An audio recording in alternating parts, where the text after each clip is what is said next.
In recognition of our continued inch-by-inch journey back to having people actually here in the studio talking face to face, go ahead and drop it.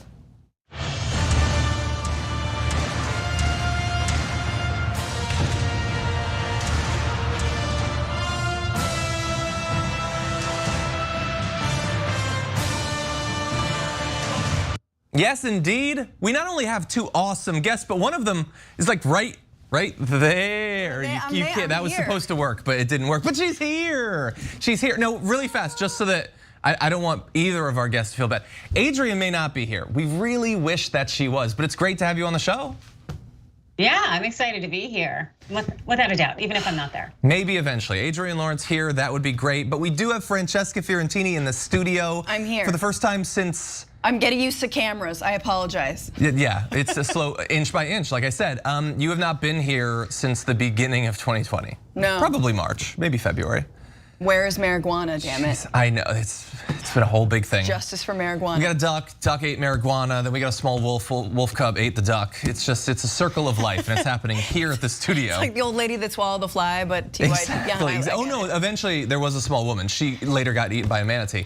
Nature's crazy, but anyway, I'm excited because we have Francesca, we've got Adrienne, we've got some fascinating topics to talk about, and then an awesome second hour. I don't know what more you could want. And I don't have anything else to give. Stop asking. This is our best. But we do have some good news actually to start off with. So if you both are ready, why don't we do this? Super ready. Let's get it. Okay, we'll start with this video.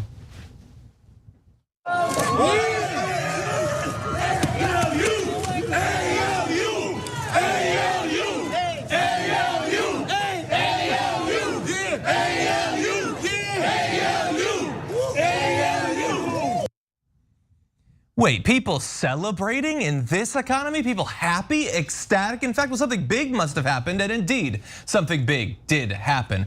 In what is being called perhaps the biggest win for organized labor in a generation, the first ever successful unionization of an Amazon warehouse has happened in Staten Island. Amazon, down goes Amazon, I guess, to some extent. They don't seem to like it. So let's give you the details. 2,654 warehouse workers voted yes to form a union, while 2,131 voted no. So it was closer than I would have expected, closer than I think a reasonable person would expect, considering the conditions and everything, but doesn't matter, it succeeded, it passed, and they will unionize. Now the workers are seeking a $30 an hour minimum wage, better working conditions, including 2 paid 30-minute breaks and an hour-long paid lunch break, along with transparent promotion policies. But what is so fascinating about this is not just that it happened at all, that by itself is worthy of recognition, but that it didn't take the normal path. So there is kind of a loosely defined normal way that you go about unionizing a workplace. This was different, it was unconventional. So Convinced that we're going to walk you through the history. Convinced that Amazon wasn't doing nearly enough to protect workers from COVID-19, whether on personal protection equipment or social distancing, Christian Smalls, at that point an assistant manager at this warehouse, led a walkout way back in March 2020, the beginning of the pandemic. Now, Amazon immediately fired him, saying he had violated social distancing rules. And I'm sure that's what they were mad about. They thought he had just endangered another employee and they felt usurped. That's their job. No, it was because he was organizing the workers. So he formed an independent union, the Amazon Labor Union, which you heard them referencing in that video, convinced that a new union comprising only Amazon workers was the smartest way to rally Amazon employees behind a union.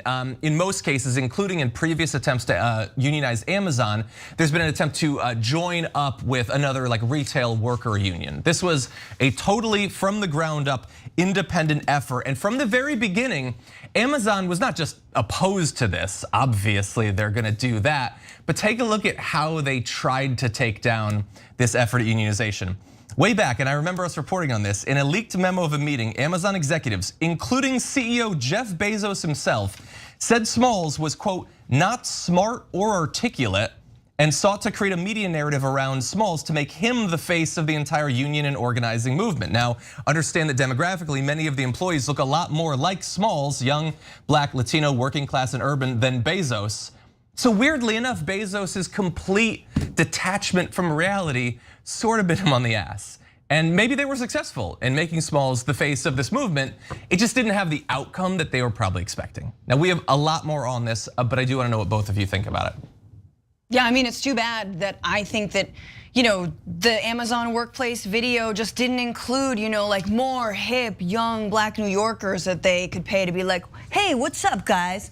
We don't need a union. Nah, like that would have done it. No, of course not. I just love that Bezos thought he could throw money at this problem. He can't. And I love how grassroots this entire effort was. And I want to just point out a couple of things, which is that this largely went under the radar of a lot of mainstream media outlets, Twitter, just generally like people knew it was happening. I think organizers obviously were on the ground, knew it was happening. Bezos knew it was happening. But it didn't get the attention that Bessemer, Alabama and that vote, which I know we're gonna talk about, that got. And it was successful. So it's almost a little bit of sort of a lesson in maybe kind of a stealth strategy when you sort of fly under the radar and then bam, you have actually organized the massive and the majority of your workforce to say, hell yeah, we want a union. And the main thing is, they want a union. Last thing I'll say, Chris Smalls is, it's so funny when people project exactly the opposite of what someone is. He is incredibly smart, he's incredibly articulate, he's an incredible leader. I was watching him speak outside of the warehouse today, and you're like, this is so galvanizing. It's just going to spur, in my opinion, a whole lot of other warehouses to actually organize. There's nothing more galvanizing than a union win. Yeah, no, I completely agree. I do think that this will definitely galvanize a lot of people out there and incentivize them by letting them know this is possible and it can happen. And the force behind having a union is so incredibly powerful and strong, especially when you're going up against a company like Amazon and Bezos, who are willing to invest everything to keep people disenfranchised. But what really hit me about what Bezos said about calling Smalls not smart, not articulate, it's like those are huge dog whistles for black people. That's exactly what you're saying. This thought that even when we are, this thought that we're not intelligent, the thought that we can't formulate words, also articulate is just probably about the biggest insult ever. And saying that he's none of these things on top of it. It's just like you're really showing your cards in terms of who you are, that you not only are engaging in these racist dog whistles, but it really speaks to the fact that you probably dehumanize in your viewpoint your workers. And so you don't want them to rally together and fight together. You just want to continue to make money off their backs. And so I think this is a very strong move for Amazon workers, and I hope more people join and form their own unions. Yeah, I think there's a very strong chance of that. I mean, already, even if it was only this, it's over 5,000 people work at this one warehouse. This is a very large site to have the unionization. And as you were both saying, this is going to inspire more workers. We can certainly expect that. But let's also acknowledge, like, all of the regular Amazon workers that participate in this that could be and might still be terrified about the consequences. we don't know exactly what Amazon is going to do long term. And any one of these workers could have feared that they could have been summarily dismissed for organizing, spreading literature, all of that. And also, like in the same way that this is going to inspire future efforts, like take a look at all the people, including in the New York area, that have been successfully unionizing Starbucks locations. Honestly, the people in Bessemer, the employees there who gave it their all against an incredible amount of obstacles, and those who participated in like labor shutdowns and strikes at things like you had John Deere and Kellogg's and the Met, Coal, and like there's so many things that have happened over the past year. And every one of those, whether they were successful or not, and many of them actually were, helped to fight back against a combination of outright anti-union propaganda that has just been the status quo culturally for most of these workers longer than they've even been alive, and met on the other side by so little advocacy. You have some politicians who've done a good job in supporting either legislation or individual actions, but for the most part, it's been a steady chipping away at people's faith in unionization efforts or what a union can actually accomplish for them. So that there's more obstacles than we could possibly imagine, and so I like that we take a little bit of time to appreciate the success when it does happen. And I think it's really important to understand, even as votes in, let's say, Bessemer fail, it's important to know just how difficult it is to organize a yes vote to form a union. It is not easy. And I think a lot of people watching from the outside in think, oh, that's a no-brainer. Of course, why wouldn't you want a union? You're getting $15 an hour, if that. This is backbreaking work. You get treated like crap. But there are so many ways and reasons, and the propaganda is not easy to evade. But it's like, look, if you have a union, you won't have a flexible schedule. If you have a union, you can't work here seasonally. If you have a union, there's all kinds of myths and lies that a lot of employers invest in. So it is no small feat, to say nothing of, well, the dues, oh, so scared about dues, and all the ways. So I just want to appreciate, a lot of people I've seen online are like, who the hell would vote against this? There's a lot of reasons workers think that it is too much for them in their already sort of over-squeezed, sort of overexploited, lives with their families, work, whatever it is. They're like, maybe a union isn't for me. And this is proof. And again, how galvanizing will this be? I hope it's wildfire. Yeah, definitely having it pick up. It's crazy though that we are a century out of Upton Sinclair's The Jungle, and yet we're still fighting the exact same issues. And it just really shows you how capitalism is something that will always maintain some kind of hierarchy in our system, that a lot of people will actually make decisions against their own best interest out of fear or just because out of lack of education, and knowing all the efforts that Jeff Bezos put in to make sure people were kept ignorant so that they were kept divided. It's the same issues every day. Exactly, and I'm glad that you brought that up, because I want to move into a little bit of what was done to try to stop this from happening. So first of all, Amazon has some things on their side, like massive amounts of money, unlimited quantities of money to spend on this. So for instance, they spent $4.3 million fighting unions just last year. Now, when you look at what normal companies do, there was an analysis back in 2020 by the Economic Policy Institute. They found that very few employers had spent more than $1 million on anti-union consultants, and usually that's over the course of several years. Even spending a few $100,000 puts you on the short list of the most aggressively anti-union, but they spent over $4 million. So like always, like with our defense budget, money for some things, but not money to put into other things. And some of that money went towards, for instance, Global Strategy Group, which served as a polling partner for a pro-Biden super PAC before 2020, so that's fun. Anyway, since then, they've been working for Amazon producing anti-union materials, and in many cases, in fact, we've showed this on the Damage Report recently, Amazon management has been going in and illegally taking down unionization literature, and thankfully being filmed doing so. This unionization effort has been very savvy in using social media to spread their message and to show the strike back from Amazon. But finally, I want to give you Amazon's response to all of this, which thus far is brief. They put out this statement. We're disappointed with the outcome of the election in Staten Island because we believe having a direct relationship with the company is best for our employees. That's what they're worried about. We're evaluating our options, including filing objections based on the inappropriate and undue influence by the NLRB that we and others, including the National Retail Federation and the US Chamber of Commerce, witnessed in this election. Aww. They're not mad or sad at all. They're just worried about undue influence. It wasn't fair. It's not fair. Yeah. We destroyed all of retail in America. It's not fair. Yeah. Like, we make people work 16-hour shifts and they don't take the elevator, but our goods do. It's not fair. Yeah. I have to go to Mars. It's not fair. I'm sorry. Like, it's amazing to me. I love this kind of stuff. I just want to say, with the consultant group, you guys should really dig into GSG because they are the most swampy.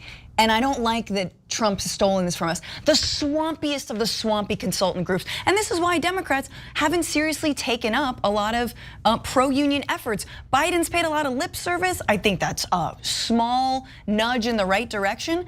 But all these guys, they worked for the Biden campaign. I think Jen Psaki used to work at GSG. Like they are, look, ever since the '94 neoliberalization of the United States economy with the Clinton era of let's move to the center and let's devastate unions so we can save money by exporting jobs abroad.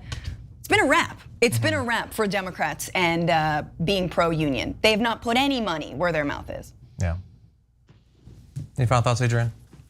Well, it's just when I think about what we all experienced over the pandemic and the fact that a lot of people lost their jobs or out of work, yet Amazon shares skyrocketed 87%. And I think it ended up being like $86 billion for Bezos at the end of the day. It just really speaks to the level of greed. The fact that these people were out here jeopardizing their lives to make sure that people across the United States had access to all sorts of goods in their homes so that they didn't have to leave them. Yet the response is to keep people even more disenfranchised and to be so upset about the fact that people are now empowered and working together to ensure that their interests are looked out for. It's just the greed, it's astronomical. Yeah. It's ridiculous. 100%, and I hope more people can see this dichotomy.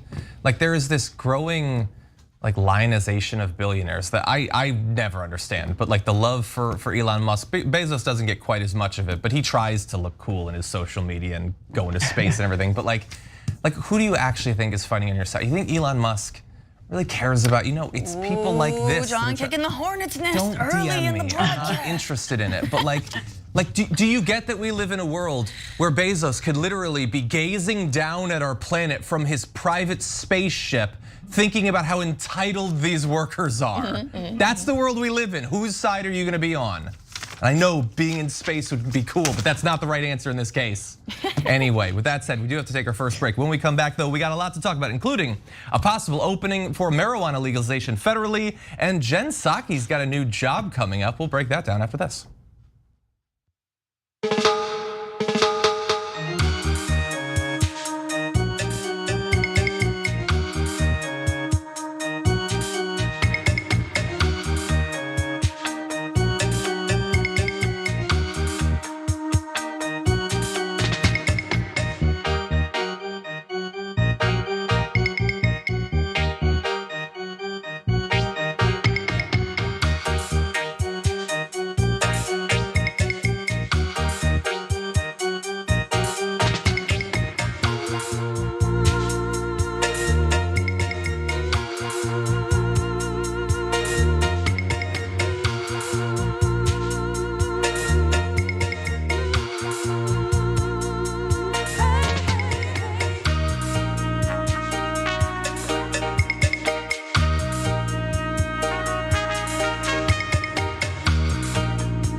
Social break, everyone. Thank you for joining us on this fine Friday. Fine not only because of this show, which is going to be great, but then also later on, you've got the Ehrlich Jackbox takeover on Game Busters. So you can tune in every Friday night. This Friday night included at 8:30 p.m. Eastern Time, 5:30 p.m. Pacific Time. Really 5:30? And you can take part in the games, you can sabotage the games, you can play with both Brett and Brooke in some Jackbox games a little bit later on. By the way, you might have seen an ad there for the newest podcast on the network. And we've actually got the host of the podcast. Woohoo! What goes on in the Bituation Room? The Bituation Room. Well, that's Sunday 5/8 Eastern on Franny Fio's YouTube, YouTube, and also Twitch. It's very exciting to be on the TYT network, so you guys can listen to that wherever you get your podcast. Thank you, John. Awesome. Now we have members' comments, including from Mickey C, the silver-haired dragon, who says, "Yes, New York leads the way again. No wonder the red states hate us. LOL."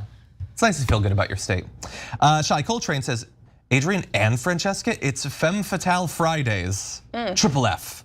We gotta get that going. Eclectic says, it's a fantastic Friday power panel. Nope, that's a TDR thing. How dare you? It's not theirs, it's mine. Anyway, I Am Sock says, what happens if Amazon decides to ignore this union and violate labor laws? There's no enforcement left. Well, look, if I know anything, it's that when the rich and powerful do something illegal, there are consequences.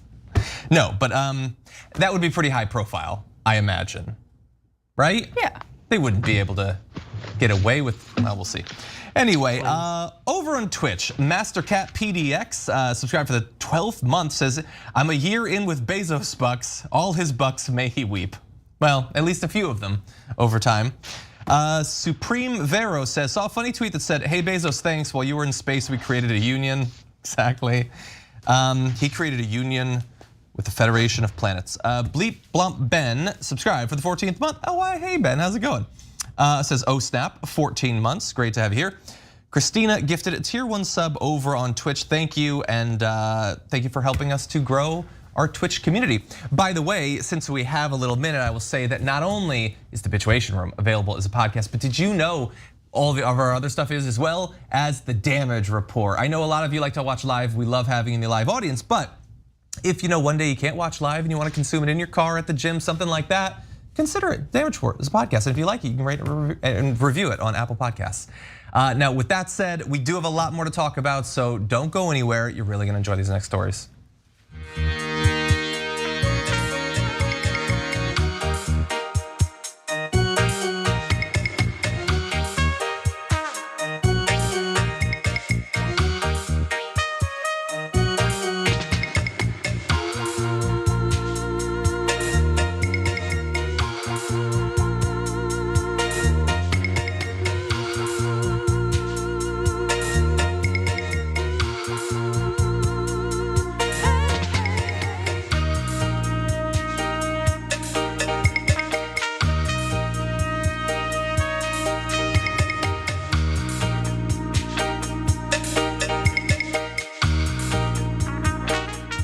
Welcome back to the Friday Power Panel, everyone, with me, Adrian and Francesca. So we have a lot to talk about and a little bit more of stuff actually getting done. That's the through line for today's show, so let's watch this.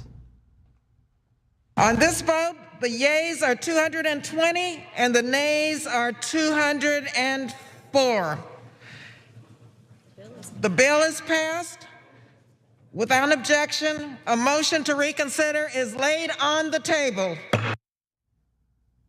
And yes, with that, the Democrats earlier today passed marijuana legalization. Isn't that interesting? They said it couldn't be done. And in the end, it probably won't. But in the House, it was done. So let me give you the details. In addition to decriminalizing marijuana at the federal level, the bill that was passed earlier would establish procedures for expunging previous convictions from people's records and impose a tax on the sale of cannabis products. Now, the details on the tax include that it will start at 5% and eventually increasing to 8%. Funding raised through the tax would go towards a fund to provide job training, mentoring, substance abuse treatment, legal aid, reentry services, and youth recreation programs. It would also provide loans to help small businesses in the cannabis industry that are, quote, owned and controlled by socially and economically disadvantaged individuals. And the Democrats are very excited about having done this. Nancy Pelosi called it the most important criminal justice reform bill in recent history, at least one of them. And what she might be alluding to is the fact that more people were arrested for cannabis last year than all different kinds of violent crimes put together, according to the FBI. Yeah, but those are like violent crimes. I mean, little things like murder and those sorts of, this is weed. You smoke it and you feel good and maybe a little bit funny. Maybe you eat a little bit more. That's serious stuff there. Now, there are downsides to this, as you might expect, but they did pass it. So, Adrian, I want to start with you. What do you think about this? I think it's good that they passed it, and the thing is, it's long overdue. We know that the criminalization of marijuana possession, it is completely rooted in racist origins, and to see our country finally move forward in a direction of recognizing this, it's a powerful thing. Because we have at least 37 states, 4 territories, and DC that have allowed medicinal use of marijuana, and then at least 18 states are allowing just consumer non-medical use. So it seems foolish that our federal government hasn't gotten on board.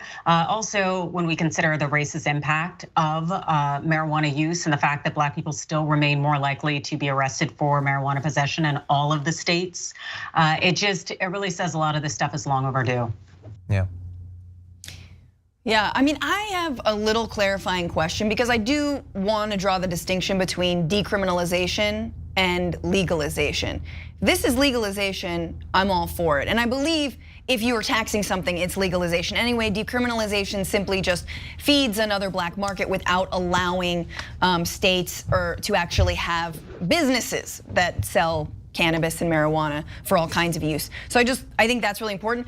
I don't know if it's gonna go anywhere considering how many red states would be opposed to something like this, even though everybody knows they could use the money. We could all use the money. But I think this is an incredible step. When Nancy Pelosi is heralding something, you're like, okay, this must be politically safe, because why would she be excited about it?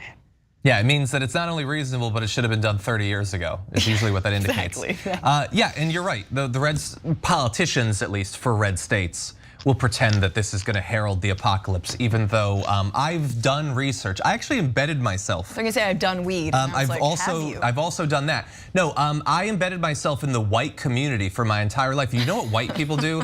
They smoke weed, lots of them, including conservatives, by the way. They largely get away without any consequences for doing so, but they very much do it. So don't give me that like they actually have a problem with it thing. Right. The politicians will use it. No, marijuana legalization is wildly popular. It should have happened a very long time ago. But despite that, despite how popular it is, Republicans, only 3 of them voted for the bill. And get ready to give a small amount of credit to one of the worst people around. Who do you think's on that list of the 3? Matt Gaetz, Brian Mast, and Tom McClintock. Now, that's only because it takes away one of his charges. That's true.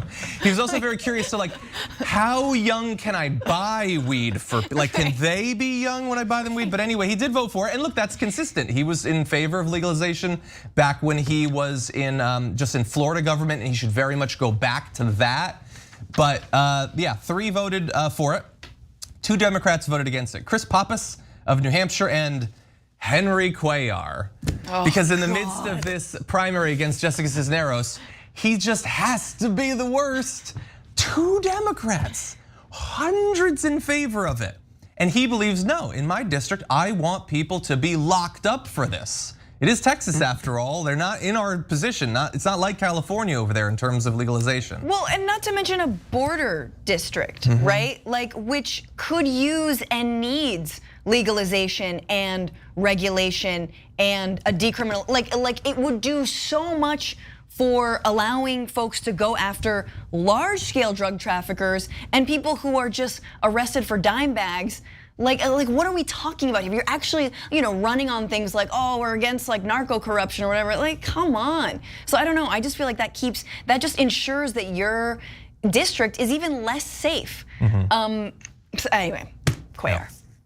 Yeah, I would actually throw in the fact that a lot of this has not been legalized in part because they don't want the competition with alcohol manufacturers, as well as drugs, opioids and whatnot. I've been around a lot of athletes and they need to regenerate and heal, and they would prefer to use marijuana as opposed to opioids, which would be a great way to go about it. But we have these companies and the capitalistic nature of our society. And also alcohol's been doing its thing for a long, long time in the United States. And you have a lot of families that have built their wealth on that. And so I could see why a number of people in Congress, regardless of the side of it, didn't want to stray from those who support them, and that those people probably have their hands, pockets, or their legacies built on either drugs in the whole pharmaceutical angle, or also in alcohol. Yeah, no, that you're is such a good right. point. That is such a. Can I just say really briefly, like I do think that the model of just sort of throwing every substance to the open market is fundamentally a fairly dangerous one.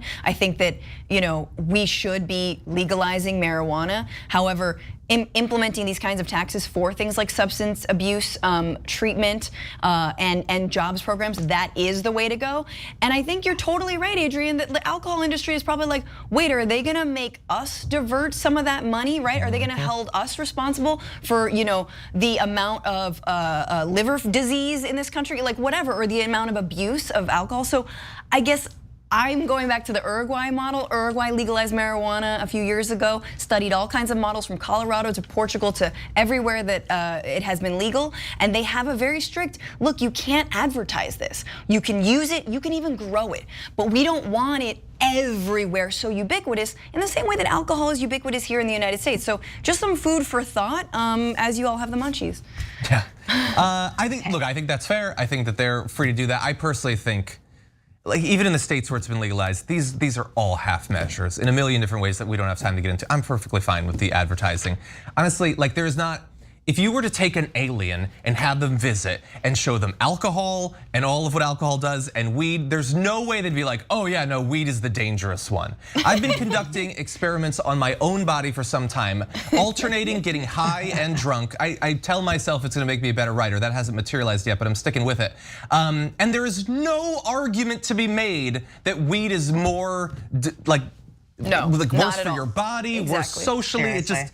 It doesn't make any sense. I'm sick of the effective financial blackballing of these businesses, like they have to operate outside of the financial system. Honestly, I like some of the stuff about substance abuse. I'm over these taxes too. Like if you go to buy marijuana in California, it is crazy artificially raised in price because of all these taxes and fees and all of this different stuff that alcohol doesn't have to be burdened by. So I get that these are all considered things that you need to do to get it passed initially, but I consider these starting off points. We need to be revisiting all of these different paths to legalization and starting to strip away some of the unnecessary burdens and obstacles that are put for both consumers and producers of this perfectly reasonable and mostly harmless substance.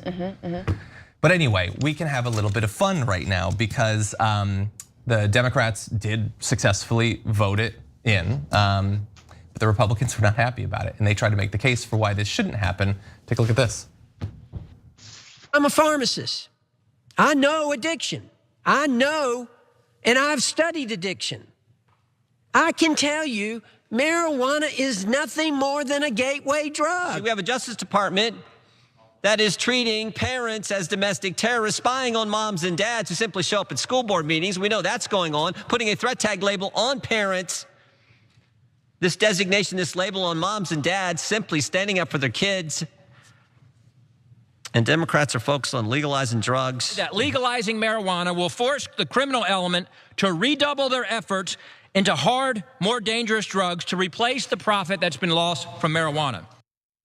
Okay. Look, that is just a sampling. They were throwing everything against the wall against this to try to make it stick. They're rolling out the old reefer madness, gateway drug business, all of that, talking about random stuff totally disconnected from anything having to do with drugs. They know that they've lost this argument. They have no logical case here, and so they try to terrify people. They try to get the last vestiges of socially conservative opposition to weed to rally against it, and It's not reasonable. It's not a path. The idea that the Democrats are wrong to be focusing on this, like just pass it. Just pass it then. We don't have to focus on it socially. We can just get it passed and be done and then move back on to whatever conspiratorial BS you want to talk about, Jim Jordan. I mean, and we'll see how they react, because I mean, remember the whole kerfuffle over, the Biden administration is providing clean syringes for users in like safe use, like harm reduction packages. And then they walked that all the way back. Oh, no one's helping people safely use drugs so they don't overdose and die. Yeah. Just own it, just be for it. We need to be really kind of real about this too, because as much as they're out here saying this is bad, reefer madness, and throwing all this shade on it, you know they're calling their brokerage guy, investment banker, all these things to buy them stock. You know they are, because I own stock in various cannabis companies, and so it's like just like they're out here talking all this game. You know they're buying the stock right now, knowing if this goes all the way that they want to be the first ones to cash in. Yeah. Didn't John Boehner leave Congress? Yes. And become like just invest in weed? He's a lobbyist? Yeah. Yeah, after the show, Adrian, we're gonna have to talk. I need some tips. But anyway, yeah, no, it's all ridiculous. I wanna have just a little bit more fun though. Let's close with this video. I'm very proud today to stand for this legislation with the party of democracy and freedom for the people, rather than the party of Big Brother and failed drug authoritarianism. I concede our party is not for the kind of cocaine-fueled orgies that a freshman Republican representative bragged about this week, but we do understand that their marijuana prohibition laws don't work for our people. That's nice from Jamie Raskin. I can appreciate that. He deserves to have a little bit of fun from time to time. Come on. He could have added a little shudder. Cocaine-fueled orgies. Like, Mitch McConnell. I actually would have preferred a lot of like the nose and right. Some a little more act out. We could workshop it. It's very good. Yeah. Okay. Well, let's turn to something entirely different. Okay. Bearing in mind that today is April 1st, we don't think this is an April Fool's joke. Jen Psaki's apparently got a new job she's gonna be transitioning to pretty soon. She's apparently going to be dumping Joe Biden to go for a more fun position. Specifically, she's apparently gonna be leaving the Biden administration to work for MSNBC, where she will apparently serve as a host and an on-air expert.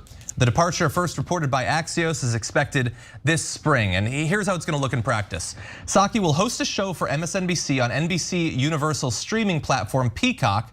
She'll also be a part of live programming on MSNBC's cable network as a voice on different shows, but she will not be hosting the 9 p.m. hour, replacing Rachel Maddow, which had been speculated. So we have concerns about things like conflict of interest as well, but let's focus on this first.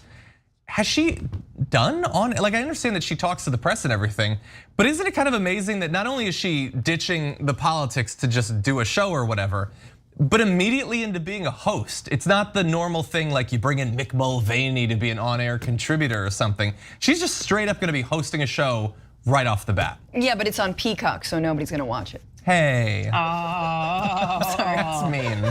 I have no idea how successful it is. That being said, give me a job, you guys. I will do content for you that no one will watch any day. But for now, I'm just stuck with these incredible people.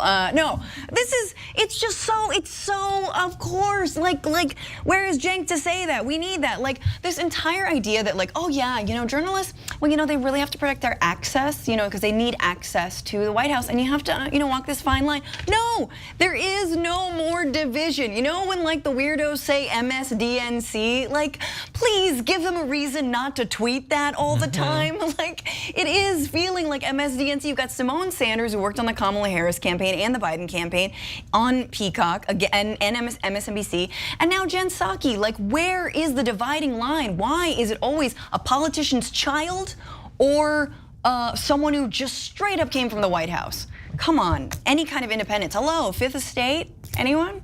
Yeah. Oh, no. You have to realize the dividing line is right around the bank. Right. It's like they're figuring the government will always be there. I can always come back, but hey, this check ain't gonna be here, so I might as well go ahead and get it. Yeah, and the thing that really kind of gets me, I think that people they really they don't give it as much credit as how hard it is to host. Coming from a law firm, having spoken oration and talked in court and done all these things on your feet, you are never prepared for hosting. Also being a legal analyst, totally different than hosting. You can talk about something all you want, but to be able to be a host, oh my God, she's gonna have a rude awakening, and it's probably gonna be rough for a long, long while. But people wanna jump into things and see how it goes, and so I definitely wish her the best. Yeah, well, leading up to it, there's some concerns. Not only like future concerns about what sort of coverage of the Biden administration do you think you're gonna get on that show after this? But we'll get to that, don't worry. For now though, this is apparently a done deal. She's still working, like she has to deal with these people. What is she being tough on them? Is she, or like, if I could stop being sarcastic, is she giving them special access now? Like you cannot expect her to be unbiased about the people who are gonna be signing her paychecks in a few months. So she was actually asked today about the possible conflict of interest, and here's how she responded. Is it ethical for you to continue conducting this job while negotiating with the media? Well, I have always gone over and above the stringent ethical and legal requirements of the Biden administration, and I take that very seriously. And as a standard for every employee of the White House, I have received rigorous ethics counseling, including as it relates to any future employment. I've complied with all ethics requirements and gone beyond and taken steps to recuse myself from decisions as appropriate. Given the reports, which have now been confirmed by multiple media outlets, how can you continue to be an effective briefer if you do in fact have plans to join a media outlet? Well, I have nothing, again, to announce about any conversations or any future plans. And at whatever time I leave the White House, I can promise you the first thing I'm going to do is sleep and spend time with my 3- and 6-year-old, who are my most important audiences of all. But I would say, Kristen, that again, I have taken the ethics, legal requirements to the highest, very seriously in any discussions and any considerations about any future employment, just as any White House official would, and I have taken steps beyond that to ensure there's no conflicts. Yes, like you followed the ethical guidelines of the Biden administration. Is that supposed to make us feel better? You haven't addressed the fundamental conflict of interest of how you're supposed to be dealing with the press potentially for months, knowing that some of them are gonna be your colleagues and others are gonna be your competition in a few months. If that is actually allowed, all of what we just described under the Biden administration ethics guidelines, the issue isn't with your compliance with it, it's with the guidelines themselves. And then to hide behind the dual shields of your kids about them being the only audience that you care about, I'm very, very happy that you have kids. That is not our concern though. She said it was so much love in her my priority is 3 and 6. I love them very much. Yeah, they drive me. They are her priority. insane. We're talking about college funds. Come on, she's trying to get the money. She's about to be a legend at the bank. Let her go get her money, her dollars. And to be honest, I don't know. I don't have that big an issue with the whole conflict of interest, just because some of us can be addicted to just about anybody, and I'd like to think she can. I mean, so I really feel like she's gonna uphold that. Interesting. I guess I think the follow-up question for me is, so do you promise to not have a back channel to the Biden administration once you are reporting on it, or if and when you're, and the answer obviously is, of course she'll have a back channel, right? She would never relinquish. She's a front. But last thing I'll say is, I understand. Yes, this is the way the revolving door between politics and media and corporations, for that matter, and lobbying works. I'm not going to pretend like I'm lily white about that, but at the same time, like. This is Trumpian. This is the kind of stuff that if it were shoe on the other foot, and it was, when Kayleigh McEnany goes from Fox to the White House and then back, we were like, oh my God, and all the hashtag resistance people, oh no, that's such a conflict of interest. Look at what's going on now, okay? Are we gonna hear that same critique? No. Maybe not. Yeah, 100%. Yeah, every one of the people that was tweeting about it, about Sarah Huckabee Sanders, or rightly about Kayleigh McEnany, are gonna be tuning in every day for those sake bombs. Anyway, okay, we got a couple more important stories to talk about, but first we do have a break. We're gonna respond to some of your comments after this.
Welcome back, everyone. Let's see what's going on out there in the audience. Al Belso says in the member section, hey Al, how's it going?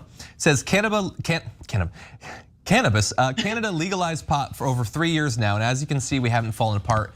There is a lot, I know, like there's many reasons that I'm not more popular or influential than I am. I complain about a lot of things, and I'm gonna do that right now. Why is it that when they say you can't do X because Y will happen, but then we do X and years go by and Y doesn't happen, that it doesn't change anyone's mind? Like, gay marriage is gonna ruin the country. Okay, we've had it for years. What's the downside? Oh, they're still against it. They still hate it. Same with pot legalization. Like, it's in California. Like, I can go and buy like a mountain of pot. Well, actually, I can't afford it, but theoretically I could. Like, and what's the downside? Do you have any idea how many gummies I've done during the pandemic? What's the downside? Well, I know what you're thinking, I gained weight. Yes, that too, but other than that, there's no big societal issue. I don't think that American society was hinging on my ability to fit into Levi's. They're now in my closet. I have hopes I'm eventually gonna fit into them. It's never gonna happen. Those are just relics of my failure, honestly. You just keep them there. Yeah. You keep them there. It's so bad that like, I have like, you know, like Levi's has different numbers or whatever for different fits. Yeah, they're called sizes. I have multiple, no, not the sizes, I'm talking about the fits. Okay, fits. Yes, like, so I have 5'11s in my, that's a joke. The 5'13s, maybe if I'm disciplined, fit into those someday. Why are those 5'11s still in there? That's never gonna happen. Anyway, we're supposed to be responding to your comments and not me working through my stuff. I apologize. Okay, in the super chats, Jeremy Justice says, hi John, what's a brother gotta do to get a Antifa patch for my bomber jacket? Ooh, I That's don't have a good point. patch, but I have a sticker. Can I stick it? You need a stick? Is it available through the merch shop? situationroom.com. Okay. Moondragon says maybe Nancy has glaucoma. Come on, don't do her like that. Someone else said she just wants wheat ice cream. That's funny. That's funny. And it would be highly expensive, so it would be up to her standards. Anyway, let's see. Torn Tokoroa says, to be fair, Sam Cedar was on Peacock for a bit, so there might be some hardcore corporatist who will watch. Also, hi John, I won't harass you today. Thank you. That is true, he was at one point. Early Bird says, I think the real gateway to drugs is conservative BS. People self-medicate to cope with Republicans, 100%. Yes. Exactly, and let's see, we have 12 seconds. Ray Turner says, our masters have not heard the people's voice for generations, Evie, and it is much, much louder than they care to remember. V for Vendetta, which holds up okay, actually. Consider watching it, and we'll be right back.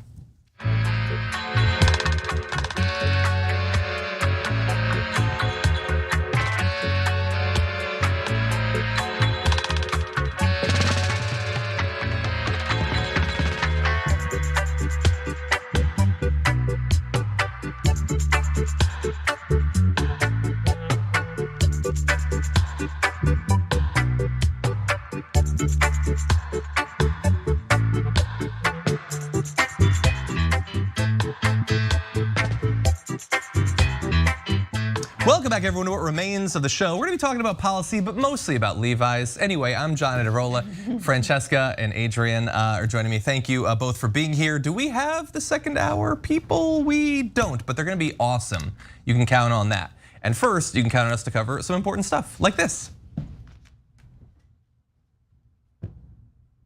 A new survey implies that were the Democrats to do what they've said they would do, what they promised to do, which is to cancel student loan debt, it would be a huge boost for them going into the midterm elections. I know what you're thinking. Why do we need poll data to demonstrate this? I don't know. We're just trying to get through to the Biden administration, so hang with us for a bit. This poll surveyed over 2,000 likely voters in battleground states like Arizona, Georgia, Pennsylvania, and Wisconsin. All of these, of course, are states that flipped from Donald Trump to President Joe Biden in the 2020 presidential election, which demonstrates that they can trend blue, but also the Republicans in theory can win there. Some of these elections were super close, so why take risks when you have a potential winning issue?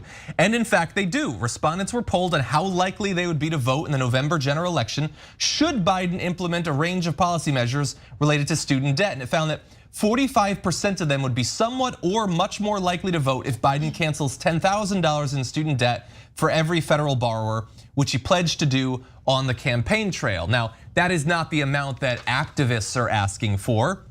We'll get to that in a sec. But the 10,000 is at least what he promised repeatedly he would do. And in fact, I think we have a little bit of video of that. Let's go to him making that specific promise. Does student loan forgiveness figure in your plan? Would you take executive action to achieve it? It does figure in my plan. I've laid out in detail. For example, the legislation passed by the Democratic House calls for immediate $10,000 forgiveness of student loans, just holding people up. They're in real trouble. They're having to make choices between paying their student loan and paying their rent, those kinds of decisions. It should be done immediately. Now, I know what you're thinking. He has been president for at least a week or two now. Maybe we should just give him more time. No, it's been over a year, buddy. He made the promise repeatedly. Where is the action? But anyway, that would be 10,000. 46% of respondents said they'd be likely to go to the polls if he were to cancel 50,000, which is what people are asking for. I mean, many think it should just all be eliminated, but regardless, it is clearly a winning issue. Now, there is a reverse of this. You can get people to go if you cancel it, but what if people are suddenly hit once again during the ongoing pandemic that we're still very much in? Well, as of May 1st, student loan repayment is going to resume. So it's been paused for 2 years, and just a couple of months before the election, people are gonna have to start taking that hit again. And think about how they're gonna think, how they're gonna remember the promises that Joe Biden made and thus far hasn't delivered on. Oh, but that would require doing something popular, John. I don't know if you factored that in, that like Democrats aren't good at doing what's popular. It's right in front of their face. This is the most no-brainer. It's been the most no-brainer for Joe Biden and the entire administration. And of course, it is even more of a no-brainer when you consider that the Build Back Better Act, which was the name of his campaign, we're going to build back better, that signature legislation has not passed and most likely will not pass, at least definitely not before the midterms, especially with Joe Manchin, the coal-soaked Joe Manchin, who is blocking any kind, I mean, I've called this the sort of the Manchin cinema, like Chinese finger trap situation. They're like one on one side, the other on the other side. I can say that I'm Chinese and I'm just got so my family made its fortune in finger traps. But you know, here's what I think they're gonna do. They're gonna be like, oh, I know. We'll alleviate $3,000 for Latinx families who have at least 3 children and are small business owners and drive tan Nissans. Like, it'll be the most means-tested, specific, like, relief. And we'll have to be like, yay, was that a thing? Yep. That may apply to some people in the audience, and you know, got something to look forward to. Yeah, something I could definitely tell you applies to people in the audience, if not at least one of these people up here hosting, is that the fact is that black people have far more student loans than white people. You know, when you have more generational wealth, then it becomes less available when it comes to education and being able to pay it off and pay it off quickly. As far as I'm concerned, black college graduates, they have on average about 25 grand more in student loans. And then 4 years also after graduation, the average black college graduate has now 12.5% more than they actually borrowed. Because as we know, a lot of these college graduate loans are, they can be exorbitant when it comes to rates when they come from the private sector and whatnot. The fact is that it holds an entire demographic back that's already held back by various forms of inequities throughout our society. And also, it's like we've been kind of fed this false lie, or this entire lie that says, you know, all you have to do is get education in college, and you're gonna have a great job and you're gonna be able to take care of yourself. But when you're black, that shows that that's not the case, as you're held back in terms of hiring, pay, everything in the gamut. And so it's just, all it does is further not only the class divide, but the racial wealth gap that continues to grow every day. And the problem is, I can see why people on both sides of the aisle would want to keep those measures in place to keep the hierarchies in our society really operating just as they were meant to operate. Exactly, I'm so glad that you made that point too, because you also are perfectly demonstrating like what are the communities that really came out and made it happen for Biden in 2020. And these are the communities that he has largely ignored, that his numbers are going down even worse in. I mean, they're going down for everyone, but worse here. And he has such an eminently doable, easy, popular thing that he could do to reassure people in those communities that no, it wasn't all lies. I mean, sure, there's some of it that like, you know, Joe Manchin and Kirsten Sinema, like what are you gonna do? no, you cannot hide behind the other so-called moderates. You're the so-called moderate that we have an issue with here. Yes. He could 100% do it. And some people are actually calling him out. Maybe this pressure will help. AOC recently tweeted it is actually delusional to believe Dems can get reelected without acting on filibuster or student debt. Biden breaking his BBB promise, letting the child tax credit lapse, zero path to citizenship, etc., especially when they run from conversations about race and culture, which is about what 1-6 was about. And she said specifically in an interview earlier this week, it is Biden's power and ability to cancel student debt and nobody else's. Time for the administration is running out, and we do not have much more time to wait. There is nothing for him to hide behind. Everyone can see what he's doing, and everyone, much more importantly, can see what he's not doing. And so it will fall to them. Every day we get closer to an election that was always going to be difficult. That's the historic pattern. The party of the president tends to do poorly in the midterms, but they decided to activate challenge mode, where they allowed the child tax credit to lapse earlier this year. They allowed evictions and foreclosures to return. People are gonna start getting their student loan payments resumed. And literally a couple of weeks before the election, I believe it was David Dayen had a great breakdown on this, the subsidies for the ACA are gonna lapse. That should have been renewed in Build Back Better, but weren't. So people's insurance premiums are gonna be jacked up. They're gonna get letters announcing a doubling of their premiums in the weeks leading up to the election for those who aren't thrown off of their insurance entirely. So I've always kind of hated they're trying to lose sort of thing, but to mimic you earlier, could you make it a little bit harder to make that case? You sure seem like you want to get destroyed in these midterms. Yeah, I just want to say, like, I get really cynical in this kind of moment, but I really want to stress that Democrats do not have a plan. They are not deliberately losing. They're just this bad at governing. They're just this in bed with the status quo and corporations, and it's on us to get involved. It feels like the window we have to stop climate change. The window we have to stop like another smarter, I mean, that's very easy to do, fascist from actually coming to power like another Trump or Trump himself reanimated, like that.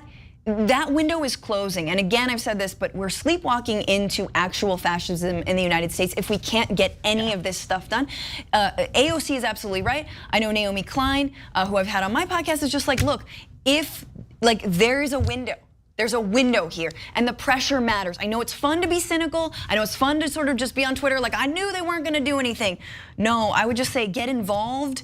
If it's this Drop the Debt movement, if it's Sunrise Coalition, if it's a labor union, whatever it is, the next couple of years are truly, truly, truly going to matter. And no, even if it's a one sign, one demonstration, I would encourage people to really get involved. I agree. Great advice. Okay, we are rapidly running out of hour, but I think we have time to talk about this last issue, and it's an important one. So let's jump right into this video. Today, it's the government fixing the price on insulin. What's next? Gas? Food? History tells us that price fixing doesn't work. That is Cathy McMorris Rodgers, Republican in the House, arguing for our government to continue to do absolutely nothing to help people be able to afford life-saving, life-maintaining medicine. Now, thankfully in this case, those Republicans lost, at least in the House, but 193 Republicans voted no on lowering the effective cost of insulin. Now, thankfully, all of the Democrats voted to cap the copay cost. 12 Republicans actually joined them, but the vast majority of Republicans look out there. They know that people are increasingly burdened by the price of insulin that has gone up on average about 15% every single year, and they say let's do absolutely nothing. Now, to be clear, and we want to, and she was actually wrong in that video about what this legislation would do, as Emily Piscaretta says on Twitter, begging my fellow health journalists to get this right, this bill caps copays, it does not change the price of insulin. This is not technically price fixing.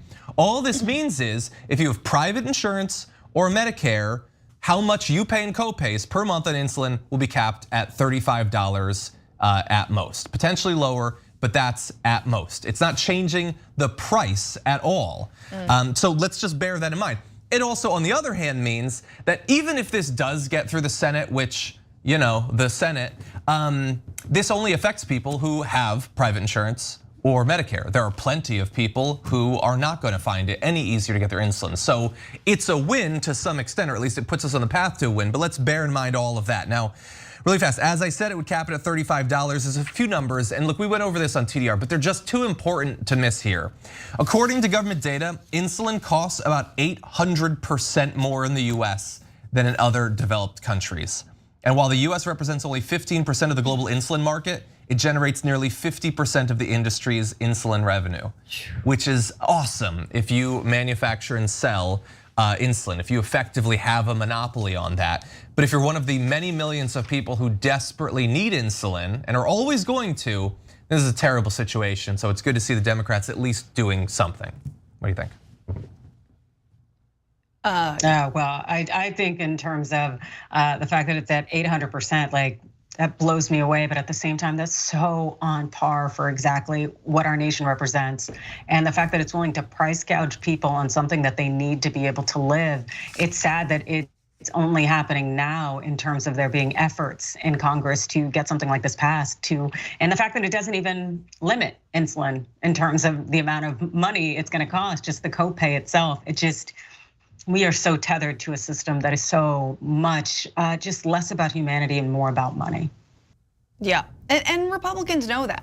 They know that, and they know that they're being gouged too. And if there's one thing Republicans always say, and they hate not saving money. They hate that. They don't know where how are we gonna pay for it? Oh, we're being gouged. Oh, you got a better deal.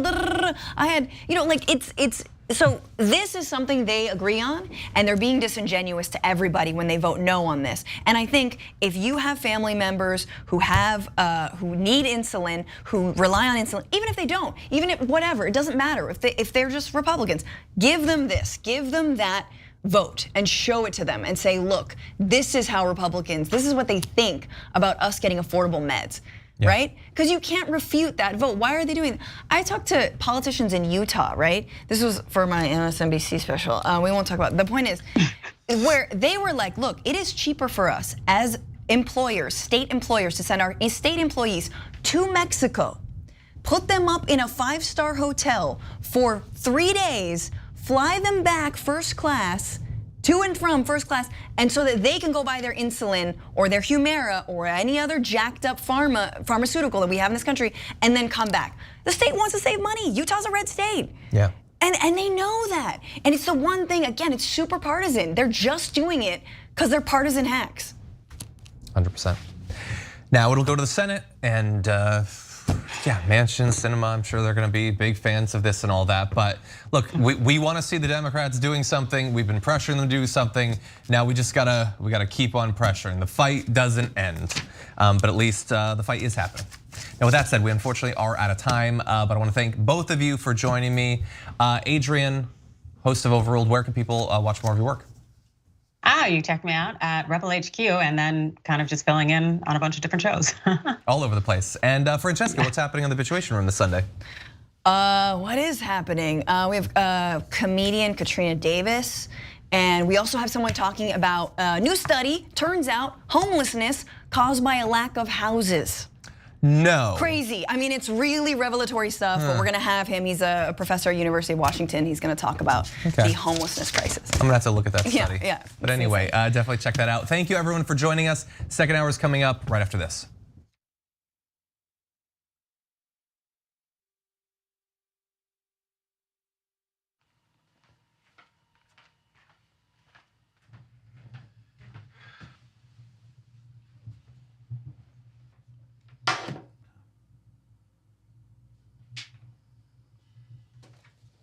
Welcome to the Damage Report. I'm John Idarola. This is gonna be a big one. Meanwhile, in the Arctic, you know where this is going. You watch the Damage Report, the Arctic's on fire. Obviously, why would we be talking about the Arctic except to tell you that it's melting once again? The Republicans aren't that interested in it. I wonder why. Lift out of poverty up to 3.7 million people, including an estimated 1.3 million children. Hashtag save the children? Not if it costs money. I mean, come on. At TYT, our mission is to boldly pursue truth, challenge the establishment, and drive positive change. At a time when corporate capture of our media, our government, and our politics is nearly absolute, everyday working people need a champion to fight for them and to push back against the powerful interests that threaten our democracy itself. At TYT, we're proudly progressive and call out corruption and duplicity wherever we see it, from Republicans, Democrats, or anyone else. And unlike mainstream news media outlets, we're not beholden to corporate advertisers, to defense contractors, to Wall Street, or to Big Pharma.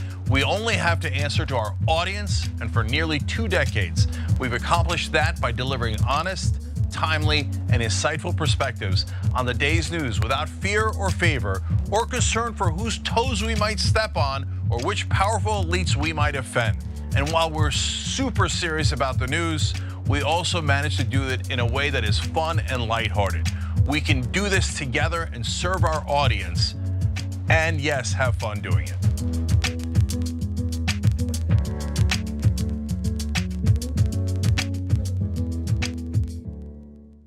How in the world are you going to get the right to vote if you don't already have the right to vote? That's impossible. Reason they tell you things are impossible is because they don't want you to try. It only took 7 years for them to get an amendment to get a right to vote. Does this result in millions upon millions of Americans losing their coverage? And we've been waiting to find out, and now we know, yes, it will cut millions. Public education was supposed to be the way to equalize everyone regardless of their socioeconomic status. But if you come from a family that's poor, how are you going to afford grade school for your kids? This fight is about fairness and morality. It's about the American values. You think that black people all across the country, in every city, were all lying when they said the police abuse and the police kill us when they should? No, of course they weren't lying. Yes, it does happen. Yes, they do get targeted more. Why are we going to put immigrants in prison for 5 years, which American taxpayers have to pay for, if we're so concerned with immigrants using up our so-called resources? We're gonna do both. We're gonna fight Trump and we're gonna fight the establishment. It is not that hard. Yes, you can do both at the same time. Go tell them.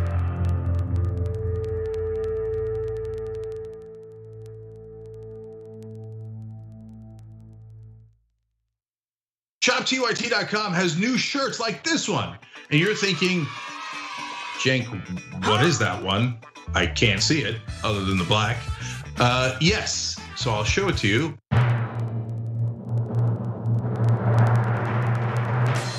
If you can read this, you're not practicing social distancing. Yes! Now, you were practicing social distancing. This is over video. But overall, you get it. ShopTYT.com.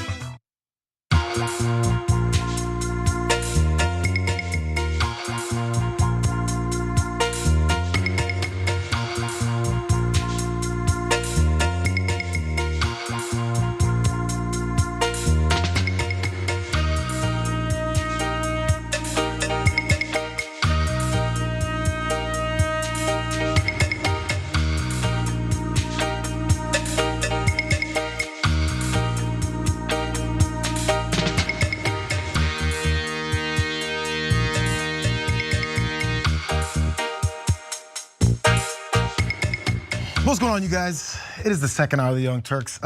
It's not just me though. Drop it.